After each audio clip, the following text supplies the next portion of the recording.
While we're into the electrical system again, this is, by the way, the bilge pump that we offer with our boats, which is a diaphragm pump as opposed to a centrifugal impeller. This pump is self-priming, and it'll take larger pieces of debris and push them through the system than will a centrifugal impeller inexpensive bilge pump. And this bilge pump hooks up to our wiring system via waterproof terminals that are, even though they are disconnectable, in case you ever have to maintain the pump, they're waterproof as they go together. And then they tie into our tin-plated copper electrical system, which throughout the boat is jacketed, whether it be duplex or triplex wire, it's jacketed. We're using PEX-tight plumbing system in the boats. This is a great system. The pipe is pushed into the fitting. This is half-inch tubing. You can push it into the fitting, and once it goes in, of course you can't pull it back out unless you depress the blue ring, and then you can push it back out again.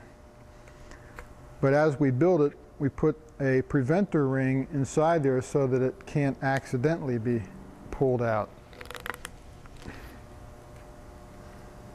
This is run through all the plumbing throughout the entire boat.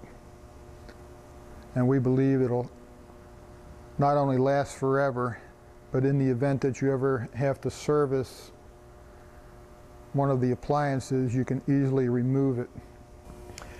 This is the interior liner of the Seaward 26, which is one of the 4 major components of the Seaward 26-foot sailboat. It is what establishes the footprint or the floor plan of the interior of the boat. For example, we have the V-berth forward here with a few cutouts for storage compartments. The V-berth is 7 foot 3 inches long. We have the little cruising berths, starboard settee seat right here. That's a little over 6 foot. And of course there's another berth combination storage area on the port side aft.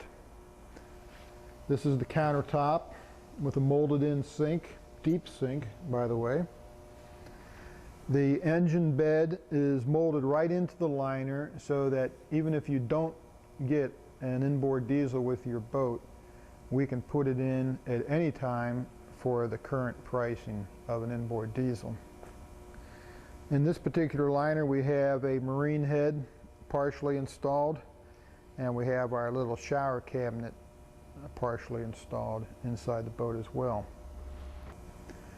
Now this liner is dropped in and bonded to the hull with a fiberglass putty, a fiberglass compound that attaches to the hull and the liner, and probably about 50 or 60% of the surface area of this liner. The vertical sections where they come down and meet the hull are tabbed in with unidirectional fiberglass, several layers all the way around. And that's what builds the structure and the stiffness, kind of like a unibody construction, into the hull of the boat. Now don't forget that there is also a keel trunk that comes from the hull through the liner up to the deck, where it is glassed to the deck, and that in itself forms an important and critical structure between the hull and the deck, to the point in this small boat that no bulkheads are required to reinforce that unibody structure that we already have in place with the liner in the hull. And while we're in the interior of the boat, I'll point out our ice box is down here, our deep well sink. This is the electrical panel that I showed you earlier. We have 120 volt outlet in the forward cabin here, and we have another 120 volt outlet that would go right here, and of course this is the 120 volt main breaker for the Seaward 26. This, if you get a marine head as this boat has gotten, the holding tank, which is 20 gallons, will be installed under this cover here. Totally accessible, removable, changeable, as everything is in the Seaward 26. A notation while we're talking about the marine head, we use this impermeable sanitation hose, which is odor-proof. It's not the prettiest thing in the world, but you'll be glad you had it on the boat. The cutout that you see on the forward bulkhead of the liner is access to your anchor line well, which is where all the anchor line and chain is stored inside of the boat, inside of the hull on a shelf that drains outside.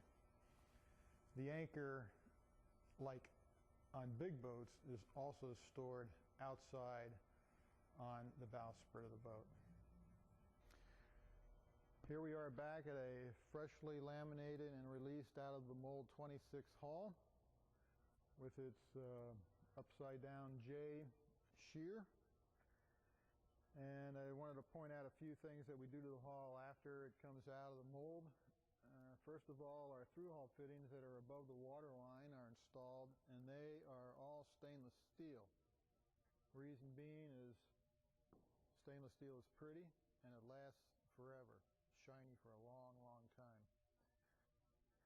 Below the waterline, we use bronze. Bronze is not quite as pretty, but it has better electrical properties than stainless steel. And in my view, between the strength and the durability of this product compared to plastic, for example,